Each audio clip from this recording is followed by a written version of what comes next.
بسم اللہ الرحمن الرحیم۔ ناظرین، داستان صحابہ اکرام کی یہ داستان حضور اکرم صلی اللہ علیہ وسلم کے ان رفقائے کار، ان صحابہ، ان عشاق کی زندگیوں کے مختصر واقعات اور کہانیاں جو ہمارے ایمان کی جلا کے لیے، ایمان کو تازہ کرنے کے لیے، ایمانوں کو زندگی بخشنے کے لیے بہت ضروری ہیں، وہ آپ کی خدمت میں پیش کرتے ہیں۔ غزوہ بدر ہے اور تمام صحابہ کرام جنگ کی تیاری کر رہے ہیں۔ چھوٹے بڑے، مرد و خواتین تلواریں تیز کر رہے ہیں، نیزے بنا رہے ہیں، تیر بنا رہے ہیں، کمانوں کو درست کر رہے ہیں اور لائنوں میں لگ کے ٹریننگ کر رہے ہیں تلوار بازی کی، نیزہ بازی کی۔ تو میدان بدر کے لیے تیاری ہو رہی ہے اور مدینہ طیبہ میں بہت کمی تھی افراد کی۔ آپ کو پتہ ہے کہ بدر کے لیے صرف 313 لوگ مدینے سے جنگ لڑنے کے لیے پہنچے، تو بہت قلت تھی ابھی مجاہدین کی، لیکن جذبہ اتنا تھا، شوق اتنا تھا کہ ہر کوئی چاہتا تھا کہ اس کے گھر سے کوئی نہ کوئی اسلام کی اس عظیم جنگ کے لیے اور پہلی جنگ کے لیے حصہ لے، وہ چاہے چھوٹا ہو چاہے بڑا ہو، چاہے مرد ہو چاہے عورتیں۔ اور عورتوں نے بھی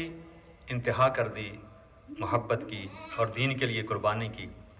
کہ اپنے چھوٹے چھوٹے بچوں کو بھی حضور کی بارگاہ میں پیش کیا کہ یا رسول اللہ ان کو لے جائیں، چاہے ہمارے معصوم بچوں کے سینوں پہ تیر چلیں لیکن وہ تیر حضور تک نہ پہنچے، ہمارے بچوں کو آگے کر دیا جائے۔ یہ وہ جذبہ تھا جس نے اس جنگ کو جیتا اور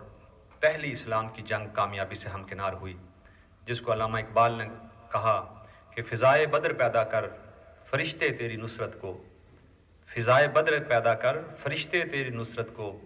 اتر سکتے ہیں گردوں سے کتار اندر کتار اب بھی۔ وہ فضائے بدر تھی کہ ایک 13 سال کا نوجوان وہ اپنی ماں کے ساتھ حضور کی بارگاہ میں آتا ہے اور عرض کرتا ہے یا رسول اللہ میں اس جنگ میں شرکت کرنا چاہتا ہوں، میں جہاد کرنا چاہتا ہوں، میں کفار کے مقابلے میں لڑنا چاہتا ہوں۔ اور جب حضور کے سامنے آتا ہے، ماں ساتھ سفارش لے کے آئی ہے کہ کہیں حضور رد نہ کر دے، تو وہ اپنے پونچوں کے اوپر کھڑا ہو کے ایڑیاں اٹھا کے حضور کی بارگاہ میں شوق کروا رہا ہے کہ میں بڑا ہو گیا ہوں، میں جوان ہو گیا ہوں، عمر 13 سال ہے ابھی۔ لیکن آقا علیہ السلام نے اس کا شوق دیکھا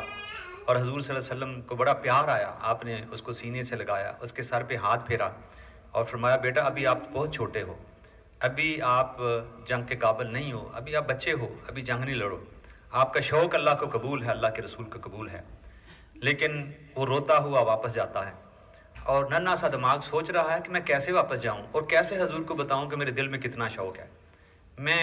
کتنی کوشش کر کے یہاں پہنچا ہوں اور کتنے میرے دل میں تڑپ ہے کہ میں اسلام کے لیے قربانی دوں۔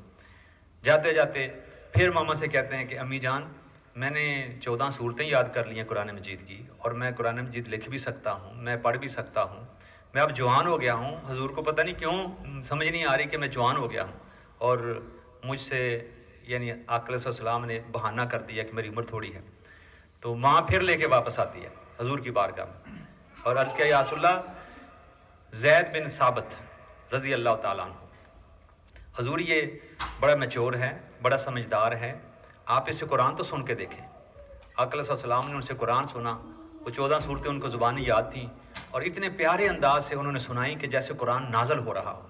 اتنے پیارے لہجے میں قرآن مجید زید بن ثابت رضی اللہ تعالیٰ عنہ نے سنایا۔ اور پھر یہ کہتے ہیں کہ یا رسول اللہ یہ صرف یہ نہیں ہے کہ یہ قرآن زبانی یاد کر لیا ہے، یہ قرآن لکھنا بھی جانتا ہے، اور یہی نہیں کہ قرآن لکھنا جانتا ہے، عربی لکھنا جانتا ہے، یا رسول اللہ یہ عبرانی جو یہودیوں کی زبان ہے وہ بھی لکھنا جانتا ہے۔ حضور بڑے حیران ہوئے کہ اس نے چھوٹے سے بچے نے اتنی زبانوں پر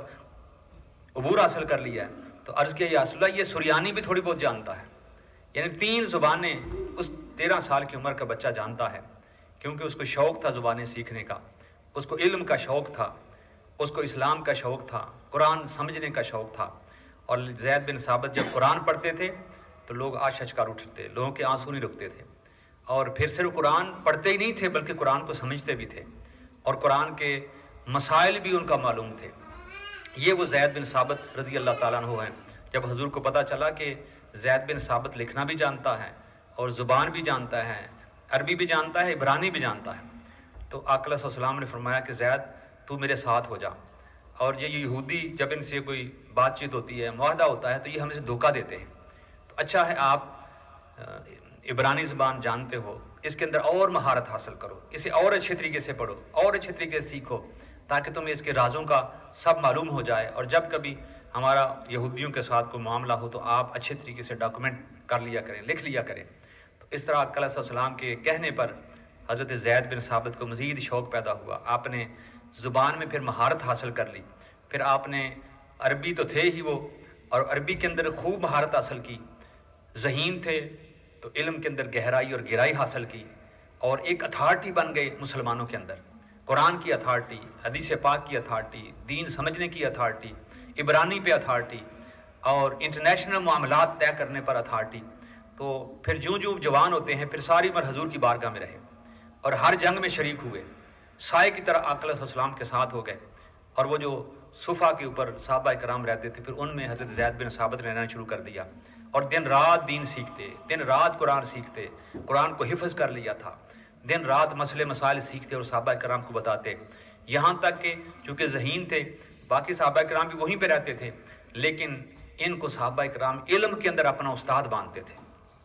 اور ایک دفعہ حضرت عمر فاروق رضی اللہ تعالیٰ عنہ نے فرمایا لوگوں کو کہ لوگوں، اگر کوئی قرآن کا مسئلہ معلوم کرنا ہو وہ زید بن ثابت سے آ کر سیکھو، اور اگر کوئی فقہ کا مسئلہ، اسلامی فقہ کا مسئلہ سیکھنا ہو تو وہ معاذ بن جبل رضی اللہ تعالیٰ عنہ سے سیکھا کرو. تو یہ صحابہ کرام کے اندر اتھارٹی تھی. حضرت عبداللہ بن عباس رضی اللہ تعالیٰ عنہ، ایک دن حضرت زید بن ثابت سواری پر سوار ہیں اور جا رہے ہیں، تو حضرت عبداللہ بن عباس جو حضور کے پھپھو زاد بھائی ہیں، جن کو حبر الامہ کہا گیا ہے، انہوں نے حضرت زید بن ثابت کے اونٹ کی مہار پکڑ لی اور آگے آگے چلنا شروع کر دیا. آپ کانپ گئے اور کہا کہ آپ سادات ہیں، آپ حضور کے خاندان والے ہیں، عبداللہ بن عباس ایسا تو نہ کرو. لیکن وہ نیچے اتر آتے ہیں تو حضرت عبداللہ بن عباس حضرت زید بن ثابت کے ہاتھ چوم لیتے ہیں اور کہتے ہیں کہ ہمیں ہمارے آقا نے علماء کی عزت کا حکم دیا ہے، اس لیے میں نے آپ کے ہاتھ چومے ہیں، آپ بہت بڑے عالم ہیں ہمارے اندر. اور حضرت زید بن ثابت نے حضرت عبداللہ بن عباس کے ہاتھ چومے اور فرمایا کہ ہمیں حضور کے اہل بیت کے ساتھ یہ سلوک کرنے کا اور ان سے محبت کرنے کا حکم دیا گیا ہے. تو انہوں نے بھی حضرت عبداللہ بن عباس کے ہاتھ چوم لیے. تو یہ صحابہ کرام کے اندر ایک مقام تھا، یہ صحابہ کرام کا آپس میں محبت تھی، آپس میں تعلق تھا. لیکن حضرت زید بن ثابت رضی اللہ تعالیٰ عنہ پھر صحابہ کے استاد بن گئے، آنے والی نسلوں کے استاد بن گئے، اور ان کو قرآن سکھایا کرتے تھے، ان کو حدیث پاک سکھایا کرتے تھے. اور جو مشکل سے مشکل مسئلہ بھی ہوتا تھا وہ لوگ آ کر حضرت زید بن ثابت رضی اللہ تعالیٰ عنہ سے آ کر پوچھا کرتے تھے. حضرت زید بن ثابت رضی اللہ تعالیٰ عنہ صحابہ کے سرخیل تھے، اور پھر عبادت گزار اتنے تھے،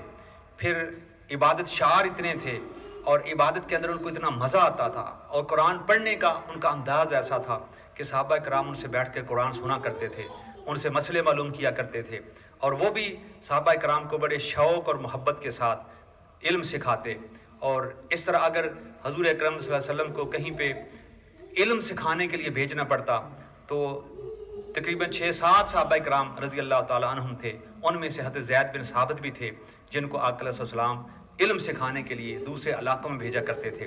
تو یہ حضرت زید بن ثابت ہیں جنہوں نے پوری زندگی اسلام کے نام پر قربان کر دی، اور علم اتنا پھیلایا کہ صحابہ کے علماء میں مشہور ہو گئے، اور علم کی ویراث پھر آگے اگلے نسلوں کو منتقل کی. دعا اللہ تعالیٰ ہمیں بھی ان اپنے اکابرین کی سنت پہ عمل کرنے کی توفیق عطا فرمائے، اور ہمیں بھی اسلام سے وہ محبت عطا فرمائے جس محبت کا ثبوت ان اللہ کے محبوب بندوں نے اسلام کے ساتھ دیا. وما علینا الا البلاغ.